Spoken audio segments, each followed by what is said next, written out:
또 하도급 벌점 제도만 콕 집어서 설명드리려고 하는데 시공, 시행 등 건설 부동산업에 종사하시는 분들께 도움이 되었으면 좋겠습니다.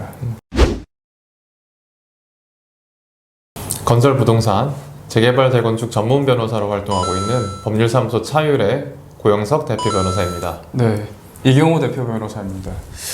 이번 영상에서는 그 하도급 관련 법규상의 벌점 제도가 어떻게 규정되어 있는지, 그리고 하도급 벌점 제도로 인해서 입찰 참가 자격이 제한되거나 영업정지 처분까지 받을 수 있는지 살펴보겠습니다. 예, 일단 하도급은 하도급 거래 공정화에 관한 법률, 약칭해서 이제 하도급법이라고 합니다. 그렇죠. 여기서 이제 규율을 하고 있고요. 그리고 이 하도급법에서 규정하고 있는 하도급 거래란 원사업자가 수급사업자에게 제조위탁, 수리위탁, 건설위탁, 용역위탁 등을 하는 것을 말합니다. 네. 그러니까 이 하도급에서 다뤄질 수 있는 거는 이제 제조부터 건설 등 그 쟁점이 매우 많은데요. 이번 영상에서는 건설과 관련해서 다뤄볼까 합니다. 또 그 중에서도 하도급 벌점 제도만 콕 집어서 설명드리려고 하는데 시공, 시행 등 건설 부동산업에 종사하시는 분들께 도움이 되었으면 좋겠습니다. 예, 먼저 이슈를 하나 이제 말씀을 드리도록 하겠습니다. 2018년도경에 공정거래위원회에서 그 포스코 ICT 그리고 GS건설 여기에 이제 입찰 참가 자격 제한을 했었고, 그리고 한일중공업 주식회사에게는 입찰 참가 자격 제한과 영업정지 요청 결정을 한 사실이 있습니다. 그래서 이 건설사에서 이제 일하시는 분들이 들으시면은 아니 무슨 이제 커다란 사고가 있었길래 입찰을 못하게 하고 영업정지까지 하게 하나 이런 생각이 드실 텐데, 이게 바로 하도급 벌점 제도에서 근거해 갖고 있었던 일입니다. 그러면 이제 본론으로 들어가서 하도급 벌점 제도가 무엇인가에 대해서 설명을 드려보도록 하겠습니다. 예, 하도급 벌점이란 그 하도급법에 따라서 그 공정거래위원회가 입찰 참가 자격 제한 요청 등의 기초 자료로 활용하기 위해서 법을 위반한 사업자에게 벌점의 부과 기준에 따라 부과하는 그런 점수를 말합니다. 그렇군요. 네. 예, 하도급법 제26조에 근거하고 있고요. 네. 그러면 이 무슨 위반 행위들이 벌점을 초래해야 되는 것일까요? 예, 이 사업자들이 그러니까 해야 하거나 하지 말아야 할 그런 행위들, 이 의무들을 위반하게 될 경우에 그 시정 조치에 따라서 그 시정 조치에 따른 벌점들이 부과가 되는데, 자, 이 하도급법상 사업자들에게 인정되는 의무들 이게 상당히 이제 많습니다. 이게 나열을 좀 해서 설명을 좀 해드려야 되는데요. 네. 먼저 서면의 발급 및 서류의 보존 의무가 있고, 또 하도급법 제3조에 대해서 예. 네.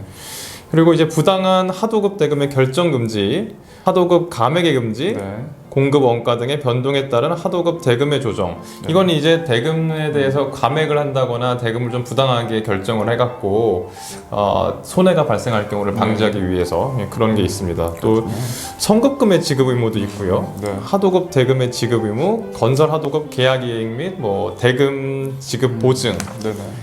설계 변경에 따라서 하도급 대금의 조정을 해줘야 되는 그런 의무도 있고, 그리고 부당하게 대물 변제의 금지, 하도급의 그런 대금을 대물 변제를 하는 네. 걸 방지하기 위해서 있는 그런 규정이고요. 네네. 그리고 이제 보복 조치의 금지, 탈법 행위의 금지도 있습니다. 그리고 그 밖에 이제 부당한 특약 등 금지, 네. 뭐 물품 등을 그 구매를 강제하는 그런 행위를 또 금지하고 있고요. 네. 이런 이제 1년에 이제 사업자들에게 인정되는 의무들이 상당히 많습니다. 네, 그렇군요. 이렇게 정해진 법 위반 행위가 발생을 하게 되면 각 위반 유형에 대해서 각각 시정 조치 그리고 유형별 점수가 정해지게 됩니다. 예, 요거는 이제 하도급 거래 공정에 관한 법률 그 시행령 별표 3회에 규정이 되어 있는데요. 경고 같은 경우에 법 위반 혐의 사항이 있으면은 공정거래위원회의 그 자진 시정 요청에 따르면은 이 경고는 0.25점의 벌점이 있고요. 근데 같은 경고라도 신고에 의한 경고면은 0.5점이 됩니다.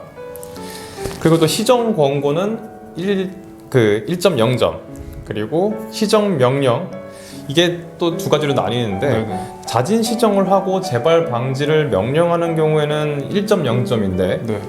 그 외의 시정 명령도 2.0점이 되고요. 그렇군요. 네. 이제 과징금을 부과받는 네네. 경우에는 2.5점입니다. 근데 요 과징금 부과의 경우에도 아까 법 위반 의무 사항 중에서 이제 부당하게 하도급 대금을 결정했다거나 보복 조치를 하지 말아야 되는데 보복 조치를 했을 경우 이런 경우에는 과징금을 받으면은 이 과징금은 2.6점의 벌점이 부과가 됩니다. 네. 또 이 고발이 있는 경우에는 벌점이 이제 좀 더 3.0이에요. 높네요. 예. 그런데 이제 이 고발의 경우에도 부당하게 하도급 대금 아까 비슷하죠. 부당한 하도급 대금의 결정이나 보복 조치 사유로 인해서 고발이 있으면은 벌점이 5.1점이 돼요. 네. 예. 이 보복 조치로 고발된 경우에는 벌점이 5.1점인데 이게 원 스트라이크 아웃 제도라고 해가지고 입찰 참가 자격 제한 요청을 하게 되는 요건에 바로 해당되게 되는데요. 이건 네네. 이따가 다시 좀 말씀을 드리겠습니다. 그러면 벌점이 부과가 되면 벌점 누산 기준에 따라 계산을 해야 되는데요. 누산 점수를 계산하는데 이제 경감 점수와 가중 점수라는 것이 반영이 됩니다. 경감 점수라는 것은 이제 표준 하도급 계약서를 사용한다거나 하도급 대금 현금 결제 비율이 높으면 발생을 하는 거고요. 하도급 거래 공정화에 관한 법률 시행령 별표 3 그 부분을 참고하시면 되고, 가중 점수는 원사업자나 발주자가 과거 3년 동안 법규 3회 이상 위반하는 등의 경우에 발생을 하게 됩니다.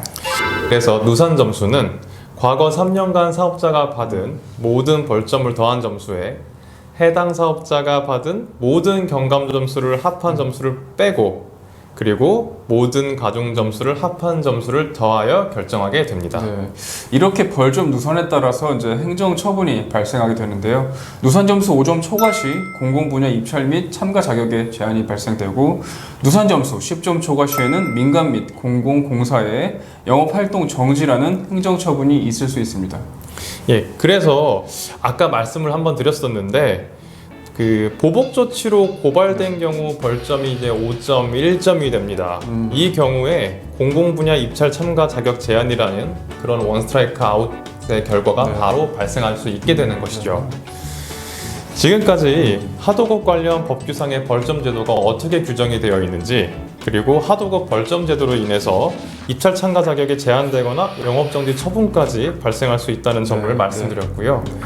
시공 시행이나 이제 건설 부동산업에 종사하신 분들께서는 각자 구체적인 사업 진행 현황에 대입을 해서 참고를 하시면 좋겠습니다. 네, 감사합니다.